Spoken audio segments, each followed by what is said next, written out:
কংগ্ৰেছ দল সদায় 6 schedule আৰু অটনমিৰ ওপৰত বিশ্বাস কৰে। প্ৰয়াত তৰুণ গগৈদেৱে সদায় আমাৰ অসমৰ বিভিন্ন জনগোষ্ঠী জনজাতি নেতৃত্বক ক্ষমতা দিছে, ক্ষমতা বিকেন্দ্ৰীকৰণ কৰিছে। হিমন্ত বিশ্ব শৰ্মা ডাঙৰীয়া সদায় ক্ষমতা কেন্দ্ৰীকৰণ কৰিছে। তেওঁ ডিচেন্ট্ৰেলাইজ কৰিবলৈ বিচৰা নাই, তেওঁ ৰিম'ট কণ্ট্ৰল চলাবলৈ বিচাৰে, ৰিম'ট কণ্ট্ৰলৰ পৰা ডিপু চলাবলৈ বিচাৰে। কংগ্ৰেছ আহিলে ৰিম'ট কণ্ট্ৰল বিস্ফোৰত নহয়, ৰিম'ট কণ্ট্ৰল ডিপুত থাকিব। যি PGR BGR আপোনালোকে নিজেই জানে যে কাউন্সিলে কোনো ধৰণৰ স্থিতি যি তেওঁলোকৰ দায়িত্ব আছিলে হাইকোৰ্টৰ কেছৰ সম্পৰ্কত তেওঁলোকে দায়িত্বটো নলয়। এইটো কাৰ গাফিলতি? এইটো কাউন্সিলৰ গাফিলতি। কাউন্সিলৰ চিফ কোন? তুলিৰাম ৰঙাং। তুলিৰাম ৰঙাং ডাঙৰীয়া কাৰ মানুহ? হিমন্ত বিশ্ব শৰ্মা। হিমন্ত বিশ্ব শৰ্মা ডাঙৰীয়া কি বিচাৰে?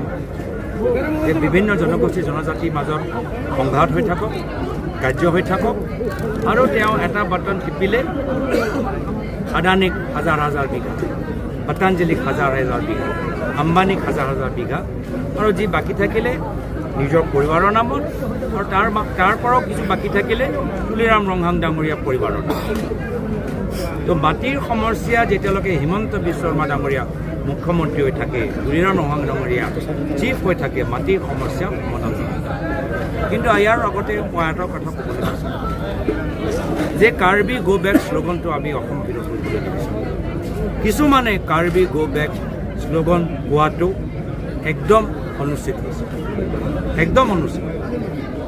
কাৰ্বি আমাৰ অসমৰ বিভিন্ন জনজাতিৰ ভিতৰত আটাইতকৈ পুৰণি জনজাতি, কিন্তু লগে লগে মই ক'বলৈ বিচাৰোঁ সেইটো মই ভাল পোৱা নাই। আৰু একেৰাহে কিছুমানে আমাৰ ভোজপুৰী সমাজৰ যে ঘৰ জ্বলাই দিলে সেইটো মই দুখ প্ৰকাশ কৰিছোঁ। আমি নিজৰ মাজত সংঘাত, ঘৰ জ্বলোৱা, মাৰ পিট আমি নিবিচাৰোঁ। কিন্তু এয়া হৈছে হিমন্ত বিশ্ব শৰ্মা ডাঙৰীয়া ৰণকোপ। প্ৰয়াত তৰুণ গগৈদেৱে অসমৰ বিভিন্ন জনগোষ্ঠী জনজাতিৰ মাজত ইমান কষ্ট কৰি 15 বছৰ একদম নিজৰ ঘৰৰ দৰে ধৰি ৰাখিলে। আজি সেই ঘৰখন হিমন্ত বিশ্ব শৰ্মা ডাঙৰীয়া মাত্ৰ নিজৰ স্বাৰ্থৰ বাবে টচ নচ কৰি পেলাই দিছে।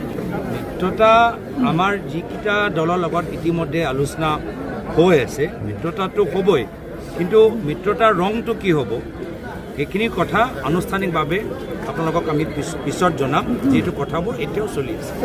যিসকলৰ ৰাজনৈতিক যাত্ৰা